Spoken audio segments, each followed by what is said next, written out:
un secteur d'excellence pour la France, qui exporte et qui emploie plus de 300 000 personnes. En termes de performance, d'investissement, de création d'emplois en France, les attentes à l'égard de nos filières sont très fortes. Et pour préparer l'avenir, nous avons besoin aussi d'un espace de dialogue stratégique. Le dialogue, c'est une méthode pour réussir. Et cela à un très haut niveau, qui intègre les trois dimensions nous concernant, qui sont essentielles pour vous, mais pour nous, que sont la recherche, la santé et la politique industrielle. Le gouvernement a donc décidé de relancer le Conseil stratégique des industries de santé. Il sera désormais placé auprès du Premier ministre.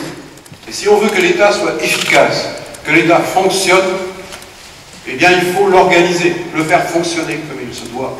Et c'est pour ça que ce Conseil doit être placé auprès du Premier ministre, parce que l'interministériel, c'est la garantie du succès et de l'efficacité. Donc j'ai décidé de confirmer la mission de coordination confiée à Thierry Tuot, conseiller d'État, pour mettre en œuvre cet engagement.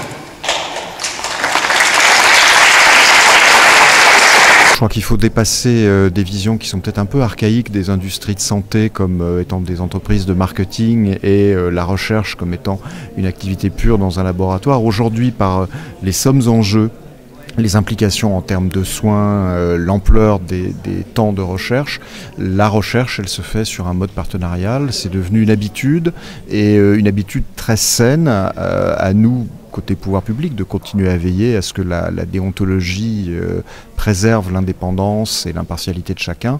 Il faut garder confiance dans la façon dont la recherche industrielle et académique s'articule, à partir du moment où, comme l'a dit le Premier ministre, les patients y participent. Alors ça ne veut pas dire que le citoyen de base va choisir quelle molécule privilégier. Ça veut dire que les priorités de santé, la prise de risque, ne sont aujourd'hui acceptables que si les citoyens y sont associés. C'est l'un des chantiers qu'il faut que nous ouvrions ensemble.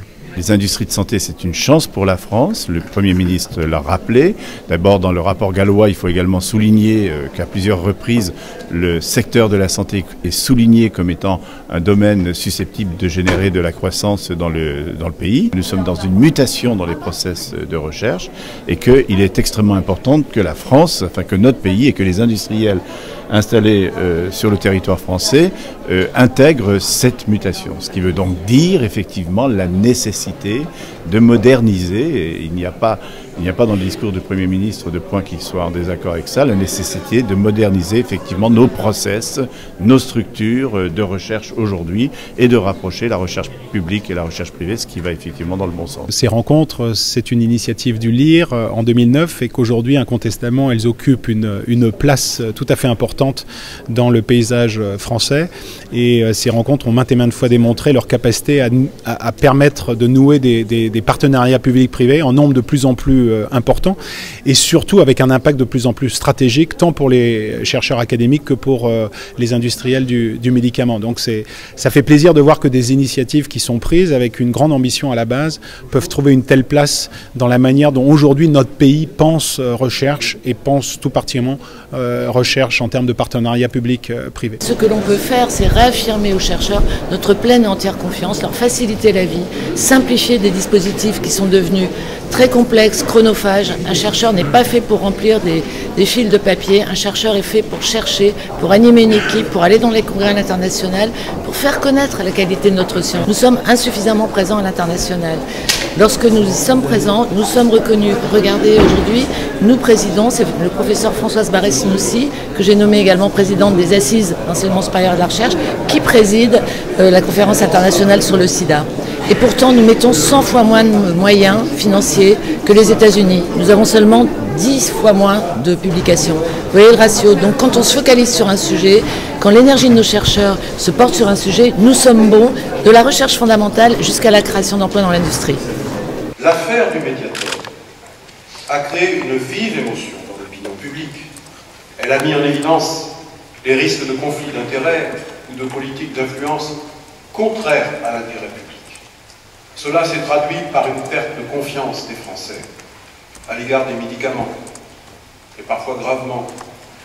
Et cette confiance, c'est notre devoir, c'est notre responsabilité de la regagner collectivement, et dans la transparence, et en donnant toute sa place aux patients. Les médecins chercheurs et les industries de santé n'ont pas à cacher leur collaboration au service de l'innovation et du progrès médical. Les patients doivent pouvoir connaître ces liens. De même, les patients ont droit d'accéder librement à l'information la plus franche, la plus claire et la plus précise possible sur les médicaments qu'ils sont amenés à prendre et sur l'efficacité et la sécurité des traitements. Et le meilleur moyen de rétablir la confiance des Français, c'est aussi d'en faire les acteurs du système de santé. C'est ce à quoi mon gouvernement s'appliquera dans le cadre de sa stratégie nationale de santé que nous allons mettre en œuvre prochainement. Mesdames, Messieurs, je l'ai dit plusieurs fois, c'est ensemble que nous devons innover, inventer.